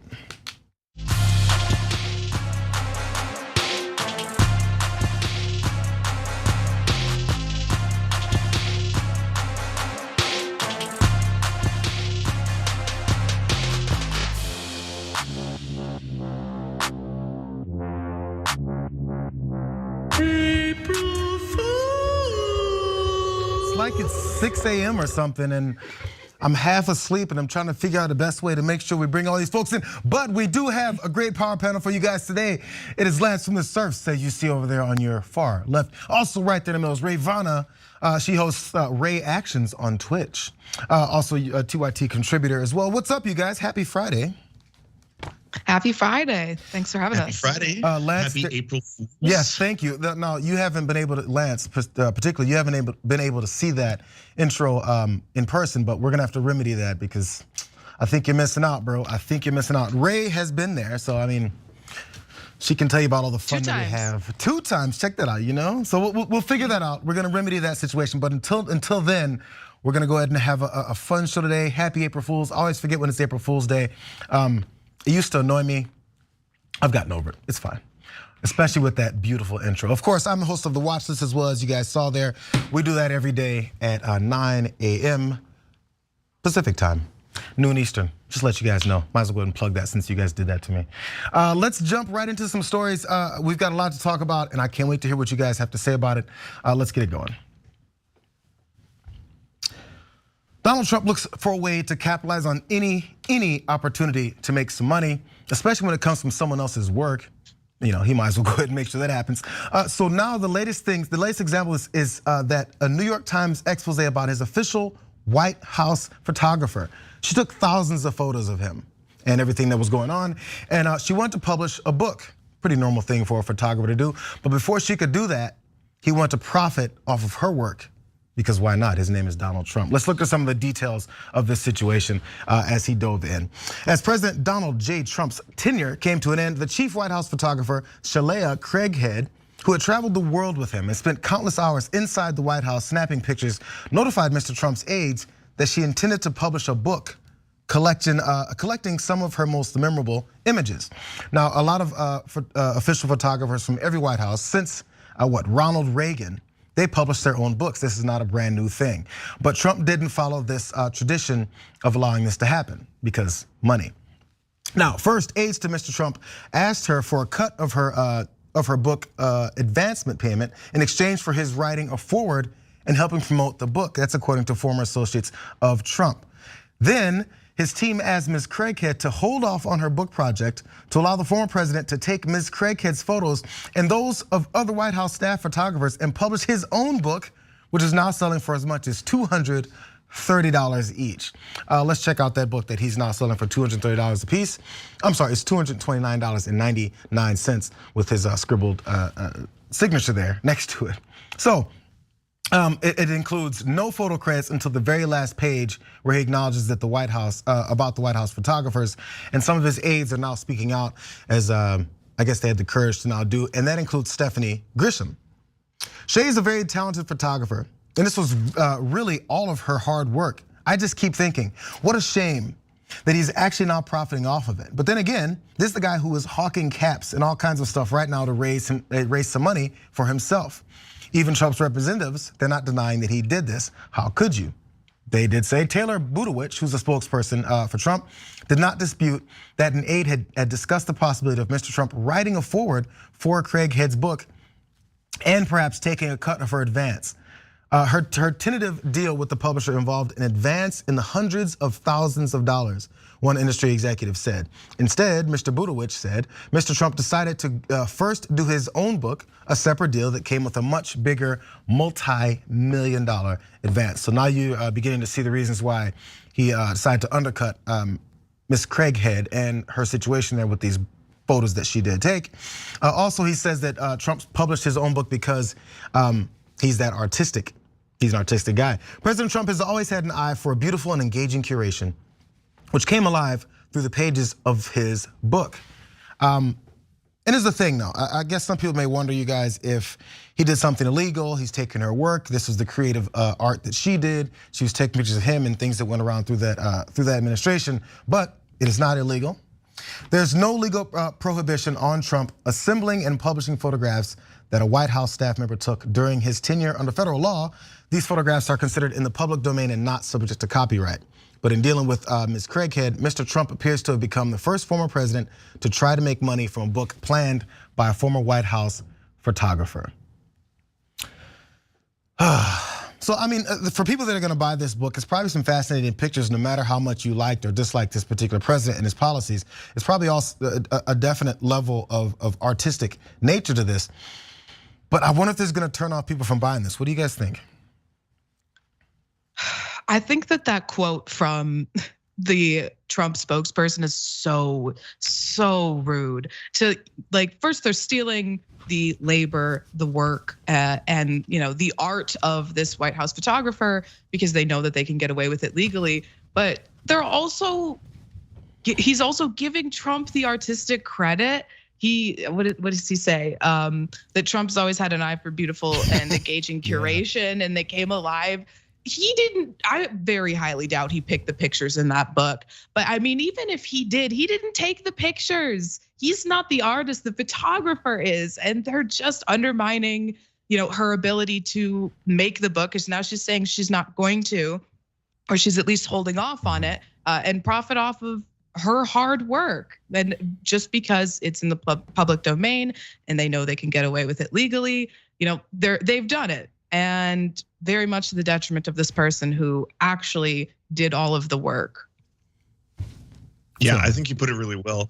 I would also add that, I know I'm not a lawyer, so this isn't legal advice, but if you wanted to try and do something transformative to it, to turn it into something new, might be an interesting angle. Like if she said, take the book and turned it into a series of toilet seats or something like that, in order to just get a couple steps ahead and then, I don't know, push the product and maybe take some money away, could be another strategy. This makes me wonder when it comes to things like even say his, every president ends up with a presidential library. I'm not sure what the planning parts of that are. Probably not at all, because he's keeps teasing a potential run again in 24. But even when it comes to things like that, to what degree will he take his hands off of something and be like, okay, someone's gonna develop this in this place, curate it, and combine all these things, even if he's the subject matter in some of these photos. It's not like everything in this is Donald Trump's face, or else he'd have a different problem with people buying this. But so even when it comes to things like, say, a presidential library, what kind of books they put in it, I'm not sure the process with that, as you pointed out, Lance, you're not an attorney, but I'm not sure the planning process when it comes to those, but will he even let that happen without him trying to get some level of credit or money? It's not even the credit, it's the money involved. As you mentioned, as I mentioned, the multi-million-dollar aspect of this that he's looking to get, which he probably will. I'm sure that go ahead, sorry. I was just gonna say, it's one thing to say that Trump is doing this for a specific reason. I think that might be because he just likes to squeeze stuff for every extra cent and penny, because he's not really good at business. And especially if you look at what just happened recently, his social media is collapsing, like in free fall. So I can see if you're just a terrible businessman, every idea you do is just kind of ridiculous. I'm gonna sell you steaks at more money than you pay for steaks. I'm gonna sell you diamonds that no one cares about. This is just like gonna be in that long line. Then stealing ideas seems in line with everything else that he does. Yeah, and you mentioned the presidential library, Jayar. So I was just gonna say, I'm sure that there'll be a Trump gift shop inside of it whenever they build it, selling this picture book of pictures that he didn't take. But I would also like to say that I single-handedly am the downfall of Truth Social, because they banned me. And if they had allowed me onto their platform, I would have made it something amazing. So this is what you got. There's still time. Cancel culture, 1984. That's wild. I got kicked off Dave Rubin's social media network as well. Wait, hold on. I didn't know about this. There's no social media network that's generated. So Dave Rubin has a social media network called Locals, and I created an account called Debate Sam Cedar, you coward.locals.com, and they held me for a full year as an account awaiting approval status. And just a couple weeks ago, they denied me, like a full year of waiting. And so I got cancel culture. That's what I'm gonna say. I'd love to know the details of the meeting and what they discussed before they decided to turn you down. They looked at some of your work and went, almost, maybe. Let's go on to this next story, you guys. Let's take a break. Sorry, they're pushing me out of the room. They're kicking me out of the room. What do you want me to do? When we come back though, you guys, actually this is my favorite story from this hour coming next. Tucker Carlson apparently has no idea that trans people exist, or just until recently. Actually, he does know, but he doesn't think his viewers do. We're gonna do that story, some of y'all's comments when we come back.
What's going on? What's going on? Hi, hey, yeah, sure, hi. What's going on? We're gonna read some of your comments, see what you guys have been saying. At this point, especially in the second hour, sometimes there's some crossover from the first hour, so we'll see what you guys have to say. Member comments from Matt. I got my new TYT merchandise in the mail yesterday. I will wear it proudly. TYT is great. You didn't tell us which merchandise you got, Matt, but spread the word. Love it. Thank you very much for supporting the network and the store. I think there's some quality stuff in there. Jam, Mr. Jam, or Ms. Jam. So Trump is shortchanging, stealing work from, and screwing over a former employee? Well, that doesn't sound like the Donald Trump I know at all. Yeah, of course. It's the way he's gone about just about everything, and people will continue to be surprised by it. Not that this particular photographer was setting herself up for it. She was just doing her job, and then was gonna follow up and do the next thing that damn near every other White House photographer does. But she can't. The hippie shake says, simple solution to the White House photographer's book problem. Take all the least flattering images she has in possession of and publish a book of those. Undoubtedly, there's a limitless supply to curate from. Maybe, but there was a point when he was choosing, he was trying to pick and choose every photo that came through and how well he looked and flattered and all that. Even those photos probably still could fall within that same book that you pitched there. Twitch subscribers, you guys. How you guys doing out there at Twitch? I love the comments there every time. Dave Schmidt 311 says he gave out 2 community sub gifts. Thank you very much. Sam Show 20 says, I'm a Mariners fan, but that's a great hat. You know what, you're right. I'm trying to think of a good Mariners hat. All I can think about is just the basic one with the S on it and then the nautical symbol. Come on, they gotta step their game up. Come on, Mariners. Rule San, resubscribe with Prime on Twitch. Thank you again. And let's see, we've got a few more. Oh, let's get some super chat comments, you guys. Peter Hamby, thank you guys very much. First of all, for the super chat. The Saki ran out. A grifter she soon became. White House goes sober. My haiku for Adrian. TYT Fran and TYT Cool John. Again, I knew there was gonna be a first hour link in there. Were they like reciting poems or something in the first hour? Is that what happened? Because we got poems, and apparently it's for Adrian, Francesca, and John. Let's see. More from Twitch. Is there more from Twitch? Oh, I love JR's voice. I thought this was going to the hat. I was told my voice sounds like I'm congested all the time. I mean, I guess each person has their opinion. I was recently sick though, so maybe it's some remnants of that. Sometimes you just love the stuffed up sick voice. We're gonna come back in just a few more seconds. Back again with Rayyvana and also Lance. We're gonna do some more of these stories.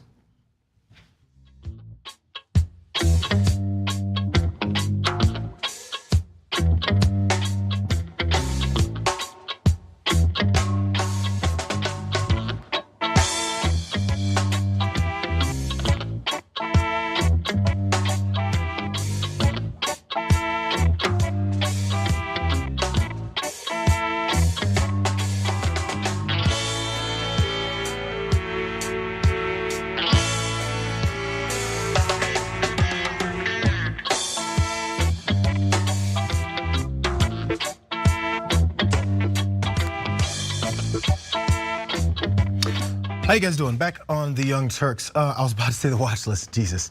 One more thing really fast. I just saw this from also on Twitch because this is gonna lead to what we're doing in the bonus episode. Rose in August says, why the hell did they ban Ray?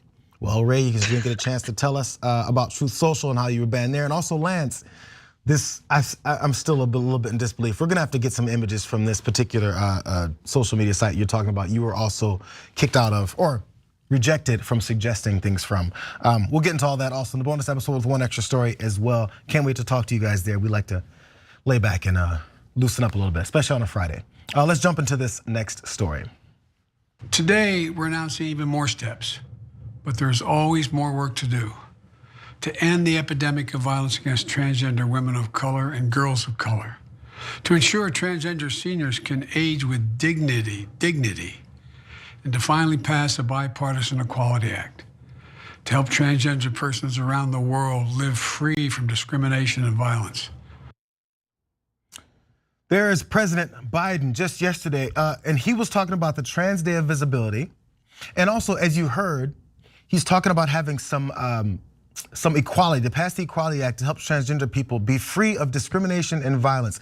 Sounds like a horrible thing, you would think. Well, this guy over here, to the left on the screen there, Tucker Carlson, it apparently summoned his deepest, darkest demons, because he definitely had issues with this statement, specifically the seniors part. Think about that, the seniors part, for some, they can have a way that they can age gracefully. Listen to what Tucker Carlson said in response to what Biden said. Now, wait a second, you may wonder, as you sit down with your family to celebrate the joy of transgenderism on Transgender Appreciation Day, how many trans seniors are there in this country? No offense, but the trans thing seems pretty new. And if it's not new, how come no one had ever heard of it before, say 4 years ago? And is securing trans rights really the biggest problem that old people in America now face? Okay, a couple things there. First of all, apparently, trans just became a thing about 4 years ago. I mean, he's just asking the question. Isn't it just been 4 years ago since this trans thing just started happening? And also, is this really the biggest thing that's affecting elderly community in the country? Well, was it 4 years ago, Tucker? Watch this. My name is Rayyvana. I'm 92, and I live in New York all my life. I am a commercial pilot, and I'm a flight instructor. Because of that, the Navy wanted me to join them. And in the Pacific, I flew airplanes. It was quite an adventure. I must say that it was a startling, delightful time in my life. In 1976, I finally decided that I must become a woman. What was so amazing about it, once I made the change, I became a woman in body and soul and mind. It ended up being a rebirth. The prejudice against me changing was extraordinary. That video is from 2014. That was 92-year-old Rayyvana Asti. I feel like that's longer than 4 years ago, and also that woman is older than 4 years old. Either way it goes, Tucker Carlson's still confused. Maybe it's just because he would have hated that World War II veteran. How about a conservative? There's a 72-year-old woman. Her name is Caitlyn Jenner, and actually, she just had her debut on Fox News the same day that Tucker was confused about this whole trans thing. And she had this to say on Sean Hannity's show, which was also in the evening. So I think Tucker may have seen this. Watch. Here with reaction, brand new Fox News contributor, Caitlyn Jenner. We welcome you to the Fox family. One thing you said to me when I heard, and we've known each other for many, many years. We go back decades. Had a lot of talks, actually, even with you, Sean, and other people at Fox when we were negotiating this deal. As you might know, I am trans, but I'm not a trans activist. That's just one part of my life. There's so much more to me. Before we go further, because I have more on this, you guys, I first want to get your thoughts on this whole trans thing that just started 4 years ago, and also the fact that 72-year-old Caitlyn Jenner apparently, first off, is not trans, and also, I guess just walked into Fox and they went, "Oh, hi, Caitlyn, we've never heard of you before. We don't know anything about your story or who you are." But she is there to then be that one pundit, contributor, that every time they talk about any LGBTQ+ issues, she's the one that's gonna shoot them down and say, "I'm not here to advocate for folks like me. I'm just here to bash folks like me." What do you guys think? Yeah, well, as far as him saying that, this transgender thing, as he called it, just started 4 years ago. I mean, it's just him justifying his bigotry, and it's playing into this conspiracy that it's an issue that's just being invented to take away rights from women in sports and to feminize men. It's just ridiculous. But I know that he knows that it didn't come out of nowhere 4 years ago. And as someone who has studied history, I can confirm that transgender people have existed throughout all of recorded history. In fact, it's actually a really well documented phenomenon in ancient Greece that, individuals would be described as, boys, and then at the time of puberty, they would change and then present as women, or vice versa. This is literally nothing new. It's across almost all cultures and throughout all of history. And him saying this on what was the Trans Day of Visibility is just a continued attack on trans people that we've seen, by conservatives throughout this country and throughout conservative media. I think you nailed it on the head when you said Tucker Carlson's probably talking about something he doesn't know about. Just because Tucker Carlson found out about it, like if he came on the air and he was like, apparently, and this is true, you're supposed to think that this is real. The female orgasm exists, apparently. And you're just like, okay, well, if just because you found out about it doesn't mean that it's always been a thing, Tucker Carlson. And like Rayyvana was saying, like it's not only been throughout American history. I think like as far as like the 1600s, there's like recorded history of trans people existing in other cultures, in indigenous cultures, even before Westerners had come to America.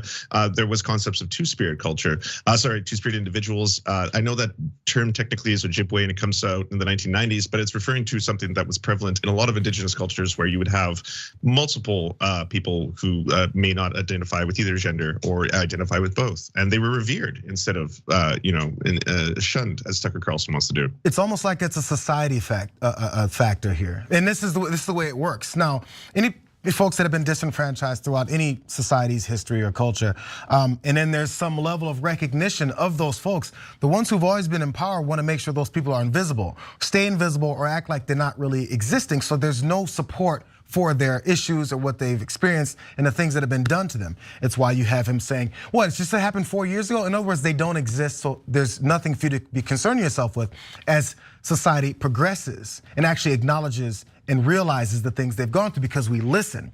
And especially in this age of information and the internet, people's stories are getting told more and more and more. And as we hear them, we go, wow, I never knew that was an issue. I never knew they went through this. I never knew this was such a thing that I was potentially contributing to. So the pushback has to be, no, they don't exist.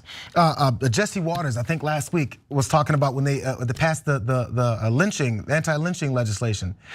There's no lynching going on anymore. I don't know why this is a deal. Who cares about this? It's the same playbook. It's don't care because those folks don't really exist. The issues that are happening with them don't exist, so you don't have to worry about it. This is the playbook. He knows that. That's why this has been done over and over and over again. Now, one last point on this. I want you guys to remember what Joe Biden said, again, that led Tucker Carlson to say, no elderly trans people would have this problem, or no elderly people have this problem. Let's look at this quote here. Biden said that there's work still to be done to end the epidemic of violence against transgender women and of color and girls of color, and to ensure that transgender seniors can age with dignity. That was the trigger line. He called anew on Congress to pass the Equality Act to help transgender people around the world live free from discrimination and violence. Biden tried to reassure any transgender person who is struggling, telling them to remember that you are not alone. These are some of the positive things that he said that, of course, angered Tucker Carlson. And lastly, he said, you're so brave, you belong, and we have your back. The reason he said those things that maybe Tucker Carlson thinks is just being sappy or just trying to pander to this apparently invisible group is because, again, as we visit Rayyvana Asti again from that video, the 92-year-old trans woman, and she talked about how she's lost other people, and this is the reason why. Watch. Several people that I knew that changed their sex committed suicide. Just simply horrible because they didn't have anyone look at them and say, I understand. And they still want you to live. Because they still want you to live, unlike people like Tucker Carlson. And he's gonna spread that hate as far and as wide as he can. And it's worked to a degree. We'll see if the pushback actually does anything different. You guys have any last thoughts on this?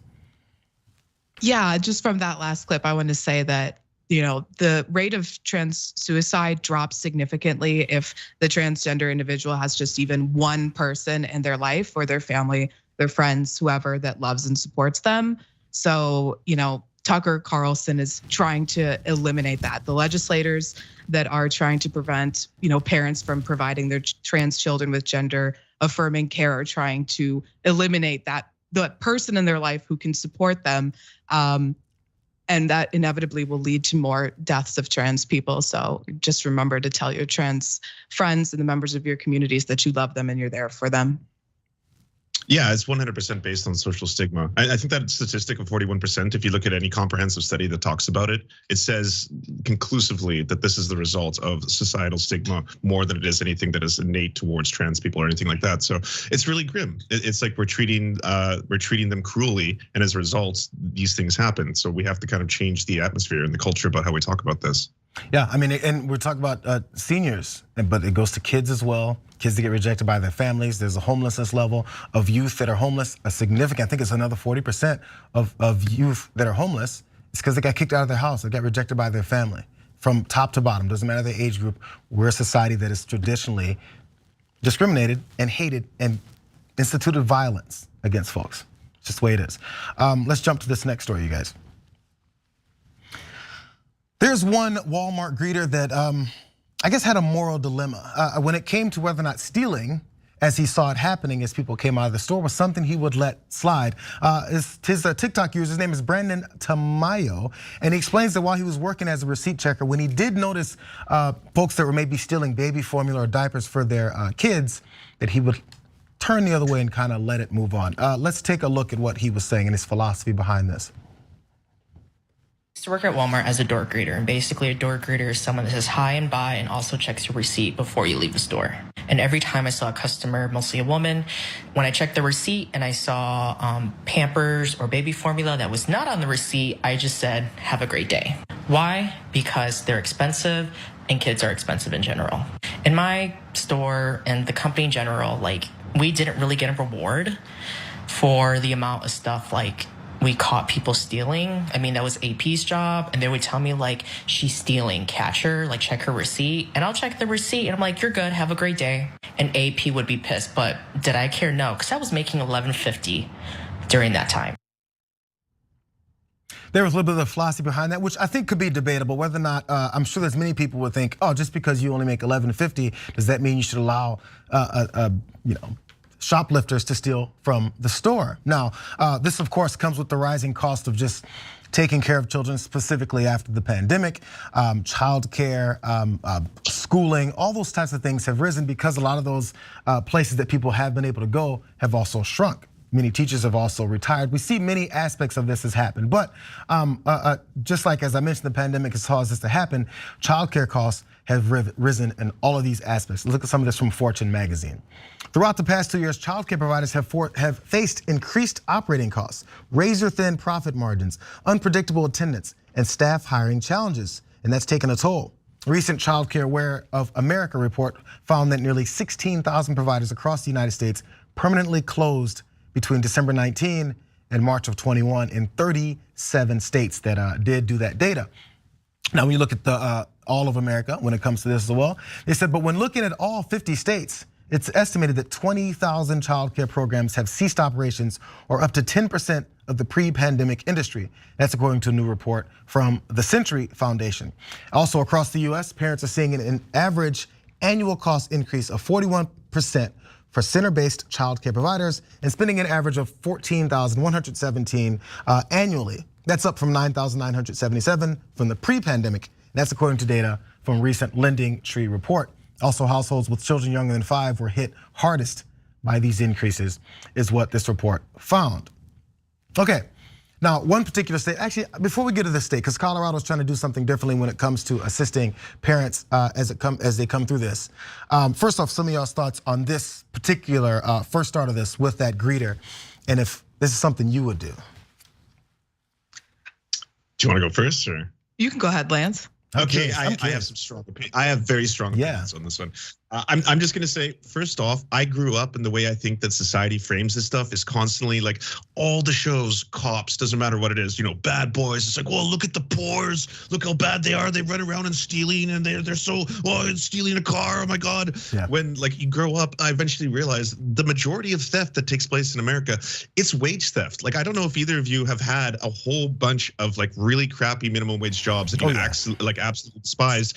And then all of a sudden it's like, yeah, go work some overtime. It's it's totally fine, blah, blah, blah. Oh, you're not in a union, don't worry about it, you'll get taken care of. Like, that's the stuff that actually happens on a regular basis. But when you see on TV or you see on Twitter or any of this, like, did both of you see that police seizure where they had all these diapers and baby formula and other stuff? And I was like, you are proud of this? This is so embarrassing. What is wrong with you? Like, they need this to feed and clothe their children.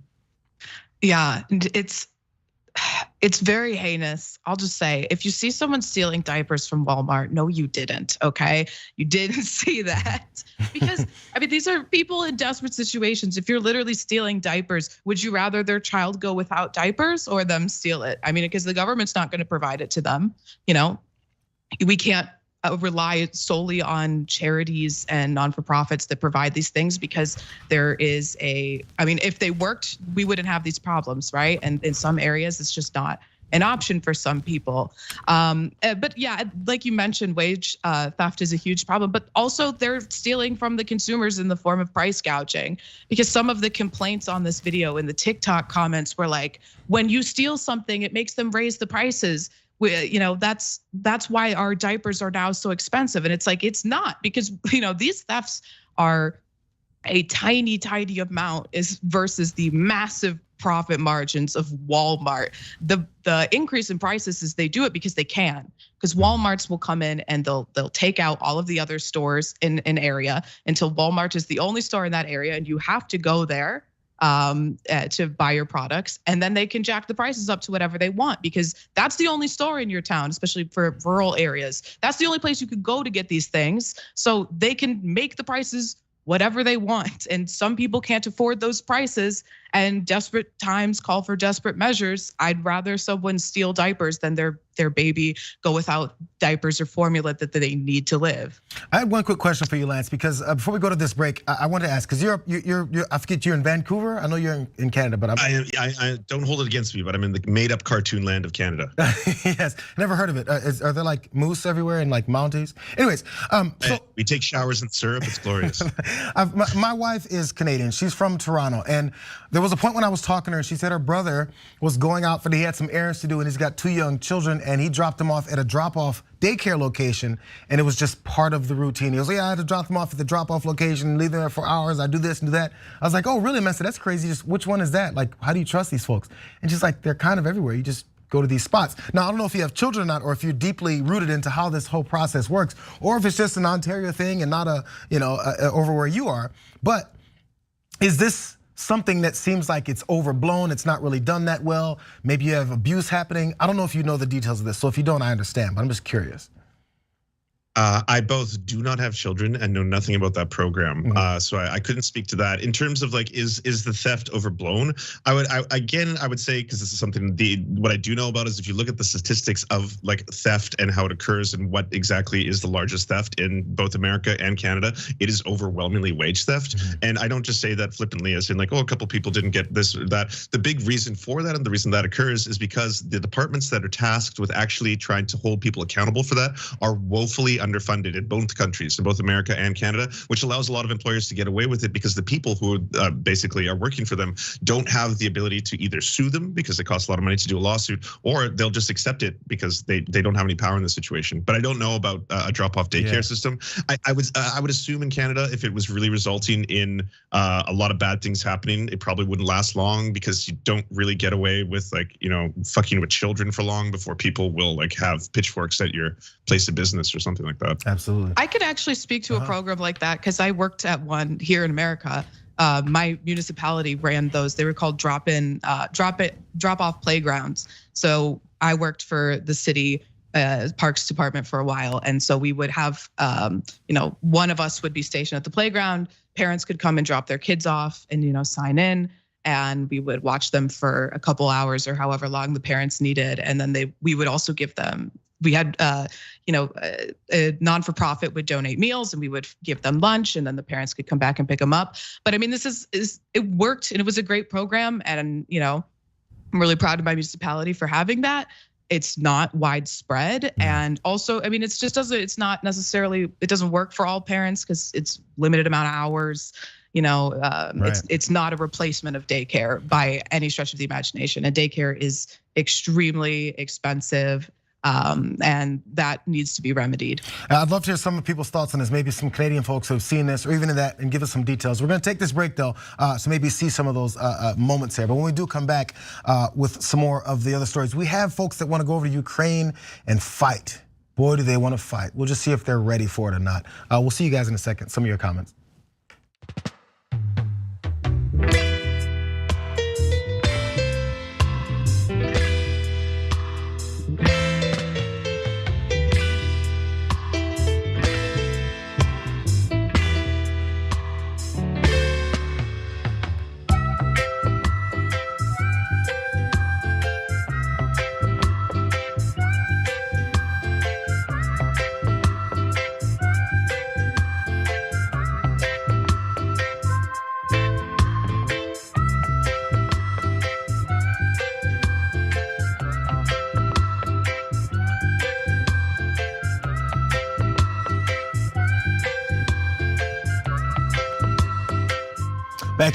Back, you guys. See if you guys have some comments about that. I know I just tossed that at you for you to maybe let me know what you think as far as these drop-off locations and how they do work, because I wasn't listening in detail. But we'll see, at least when I saw it, an example of it when I saw it happening with my wife. Okay, so member comments here, you guys. Thank you guys for being members. Of course, you make the show go around. We love you for it. Dragon with the girl tattoo says, Truth Social is gonna tank before most people get off the wait list. Yeah, that's happening. I think his sons just got on last week, earlier this week. Joseph Knight says, I love how Tucker goes on national television to show us all how he can't use Google. I mean, it's pretty simple, straightforward. Or just talk to the nearest person and be like, what are you talking about? Jess B. Anti-Racist says, so I got my happy half-hour coffee, quote unquote, coffee mug today that I won from answering Jank's trivia question on Old School. Thank you, TYT. There is one requirement with having that coffee mug is you can't drink coffee out of it. Come on, bro. I'm sorry. Ma'am, it's Jess. Cade Millett says, thank you, TYT, for giving a voice to the trans community. You've given me the courage to come out as non-binary. Thank you for all that you do. There was another aspect of that too, because I forgot to include Ben Shapiro also when he was spotting off the acronyms, and he was the LGBTQ caret squiggly line cursor. You know, he went through all those because again, that's eliminating folks that those characteristics actually represent. You have to eliminate them. You have to make sure they don't exist to the people who hate. Okay, Twitch subs, some of you guys have here is Mary Animal says, if Tucker hasn't heard of it, does it even exist? Well, he's asking the question. He goes, I don't know. I haven't heard about it. Have you? Also, TKD Link says, I mentor trans youth and I've unfortunately lost some of those youth. This is why people like Tucker are literally killers of people like us when we don't impact their lives one jot. Yeah, I mean, the numbers aren't fake, and the people who go through this aren't fake, and the people who consider they're backed into a corner and this looks like the world hates them and is coming for them, that's not fake. You can ignore it and act like it is just for your own hatred, but you're just part of the problem. Also, Anandine Quinine says, remember, if you see someone shoplifting groceries, no, you didn't. Sounds like Rayyvana. Also as well. Super chat comments, thank you guys very much also as well for the super chats. Peter Hamby says the sake ran out. Grifters, oh, this is what we already did, sorry guys. Bubba Franks, also thank you guys. Just for the flying F of it, I just got paid. Keep up the good work. Well, it's always good to get paid. Have an excellent weekend, you guys. Detroit Micro Sound, thank you again for the super chat, says, no fools in this knockout TYT power panel. None at all. Thank you guys again for all of the comments again. If you still have some thoughts about that drop-off location, I will be looking at it again for maybe even this next break if we have a chance, maybe top of the hour, end of the hour, we'll see. We'll see you guys in a second for more stories.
Back on the Young Turks, you guys. Let's dive right into this. Run a little short on time. Let's jump right in.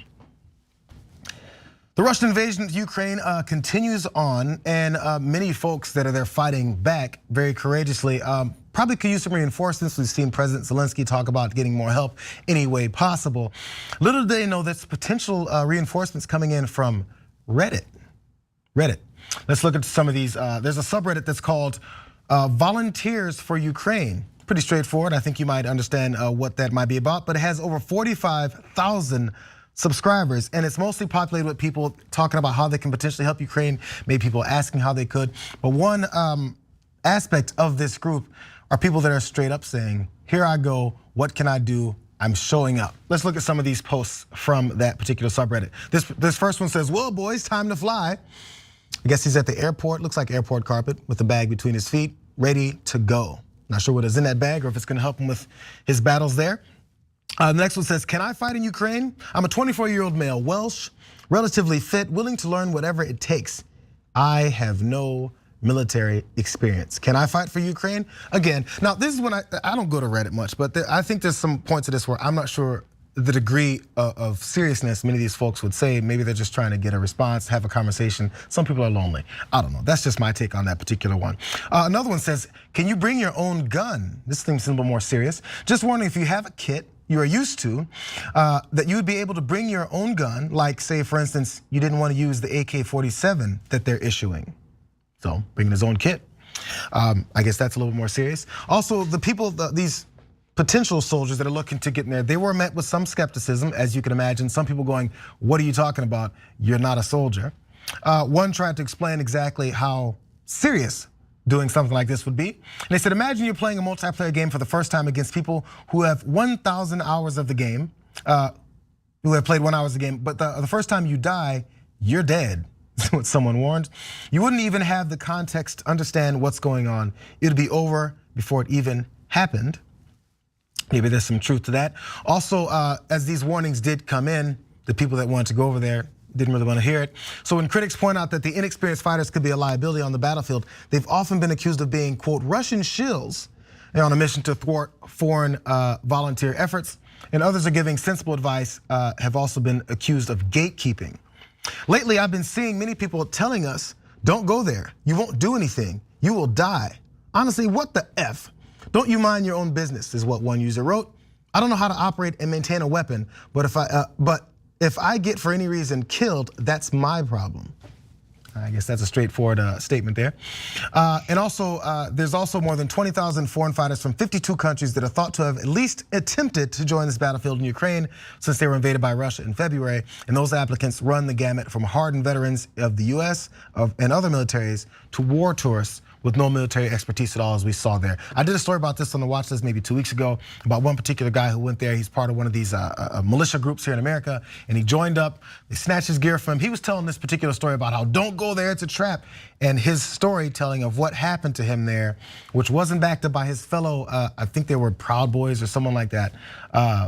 They were like, no, I didn't experience that. So there's a lot of stories going back and forth. But one thing that was across the board was, this isn't a video game, you guys. Mm-hmm.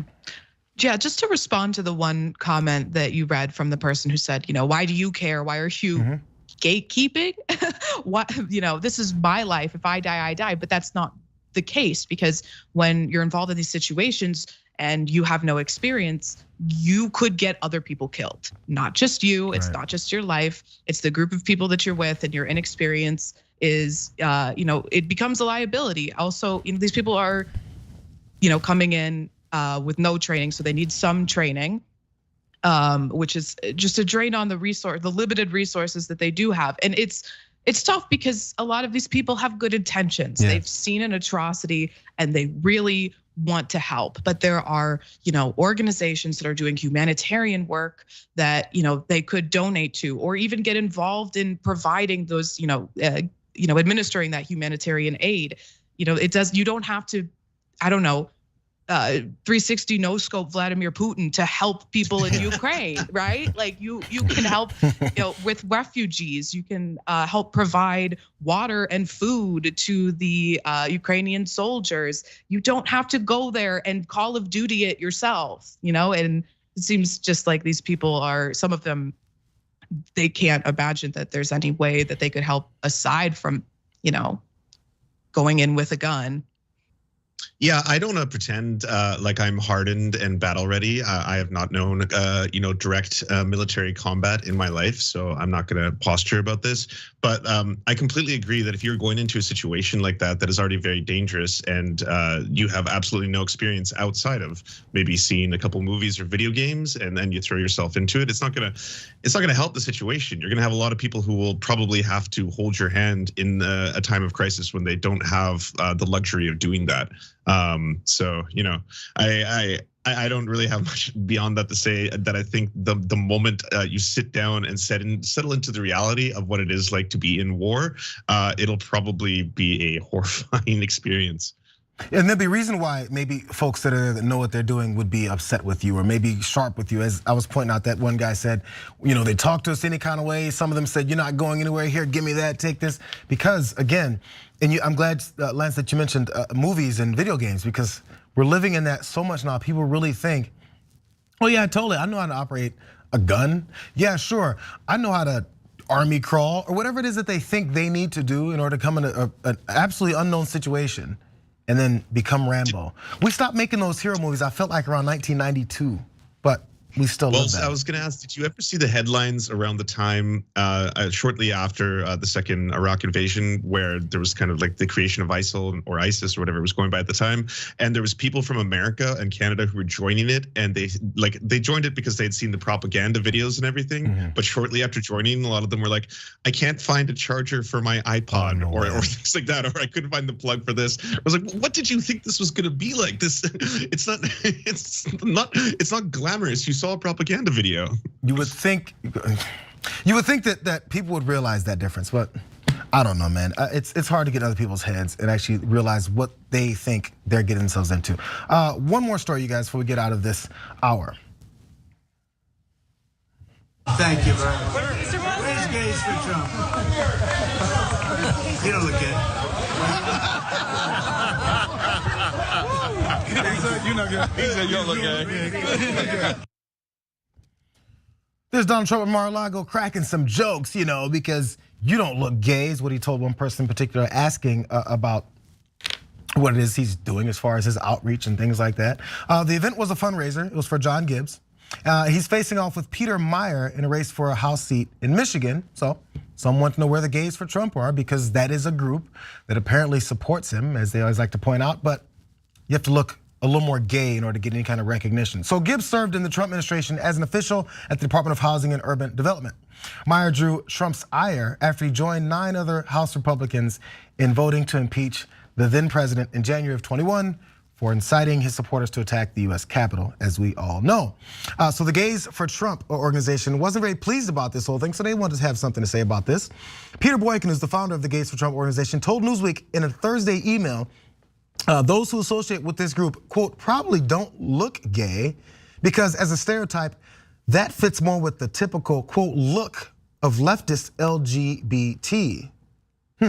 Not saying some of us might look fabulous and gay. So again, this guy's kind of everywhere on this. Also, one more thought from this about their response, many folks from this group. Otherwise, it was a suit and tie event. So unless one of us was wearing a Joker suit, meh. Gays for Trump is a nationwide movement full of various types of gays, and the gay community has a lot of diversity. The difference is the Gays for Trump lean right. I think that is the difference. It has nothing to do with whether or not you're gay or not. It's whether or not you're gonna support people who hate you. I mean, it's a political thing. It's not really about actually advocating for anyone's rights or actually not being persecuted in the country. So also, Trump had this disrespectful remark, as we saw, but folks laugh at it because, it's like-minded, it's Trump. But considering how he said this, let's look at this other aspect of what he's also done for the gay folks. There he is, LGBTs for Trump, as he unveils that flag. Again, the people in his party were doing things like trying to ban this flag, getting it taken down when people put things up, trans flags, of course, like that. So this is the kind of behavior we get from Trump, as we can always tell. But what about when he's talking about Mike Pence? And this little joke he cracked about Pence and his thoughts about gay folks, his vice president. During a meeting with a legal scholar, Trump belittled Pence's determination to overturn Roe versus Wade. And he said, you see, You've wasted all this time and energy on it, and it's not going to end abortion anyway. When the conversation turned to gay rights, Trump motioned forward to Pence and he joked, "Don't ask that guy. He wants to hang them all." Because that's funny. My vice president hates gay folks so much he wants to kill them. Okay. Also, among all LGBTQ voters in the 2020 election, 81% voted for President-elect Biden and 14% for President Trump. And among first-time LGBTQ voters, 86% voted for President-elect Biden and 10% for President Trump. So he's doing smashingly, you guys, with the gay folks because they have to look a certain way.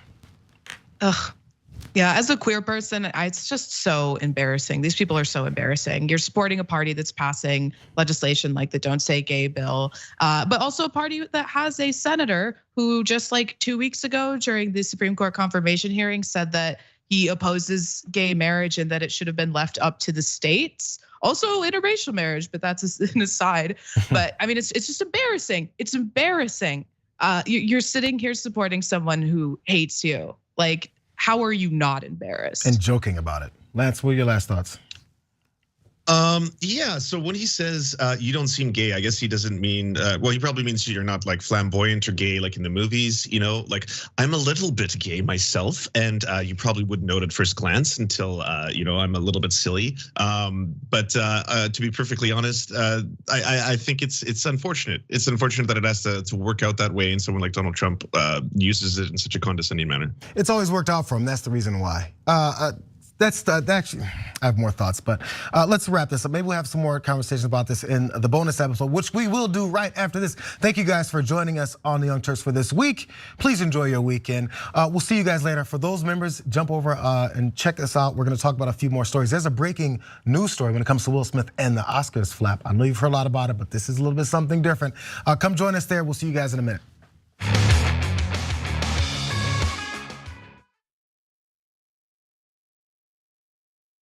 You know, old school was pitched to me from Jank.